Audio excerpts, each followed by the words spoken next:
আসসালামু আলাইকুম। ভার্টিক্যাল এক্সপ্রেসের আজকের ভিডিওতে আপনাদেরকে স্বাগতম।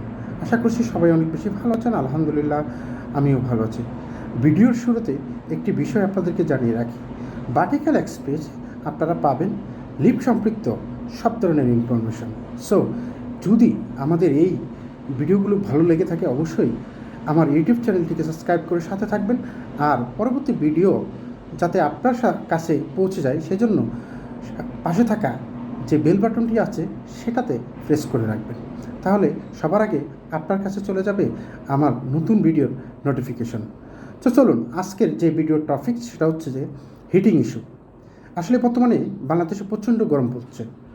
40 ডিগ্রি অলরেডি চলে গেছে, 40 ডিগ্রি পার হয়ে চলে গেছে।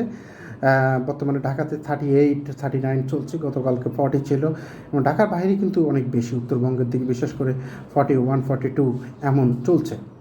সো এই অবস্থাতে মানুষের কিন্তু হিমশিম খেতে হচ্ছে।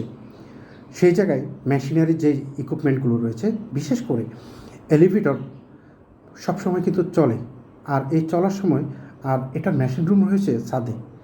সো যখন বিল্ডিংয়ের ছাদে প্রচণ্ড রোদ পড়ে তখন কিন্তু আপনার মোটর কন্ট্রোল, তারপরে আপনার এআরডি এফিআর এগুলো কিন্তু প্রচণ্ড হিট হতে পারে।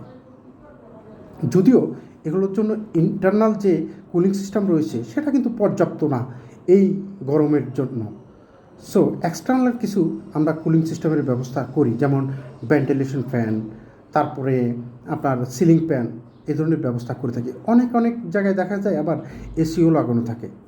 সো এসি সর্বোচ্চ safety for heating issue, but আপনাকে minimum ceiling fan, ventilation system যেটা রয়েছে, ফ্যান কিংবা ভেন্টিলেশন, এক্সট্রা ভেন্টিলেশন, সো এটার দিকে একটু খেয়াল রাখতে হবে। আপনার ফ্যানটি, সিলিং ফ্যানটি কি ঠিক আছে কি না, অন আছে কি না, তারপর ভেন্টিলেশন ফ্যানটি কি অন আছে কি না, এ ব্যাপারে সতর্ক থাকতে হবে। তাহলে আপনি যদি সতর্ক থাকেন আপনার মূল্যবান লিফটটি নষ্ট হবে না, কোনো সমস্যা হবে না। আপনি অনায়াসে খুব সুন্দরভাবে এই গরমকে খুব ভালোভাবেই অতিক্রম করতে পারবেন কোনো ধরনের দুর্ঘটনা ছাড়া। সো এই ভিডিওটি এই জন্যেই করা যাতে আপনারা একটু সতর্ক হতে পারেন, আর আপনি সতর্ক হলে আপনার টাকাও বেঁচে যাবে, আপনিও লিফটের কাছ থেকে মানে এলিভেটর থেকে ভালো একটি সার্ভিস পেয়ে যাবেন। সো আজকে ভিডিওটি এই পর্যন্তই। সবাই সুস্থ থাকবেন, ভালো থাকবেন, সাবধানে থাকবেন। আল্লাহ হাফেজ। আসসালামু আলাইকুম।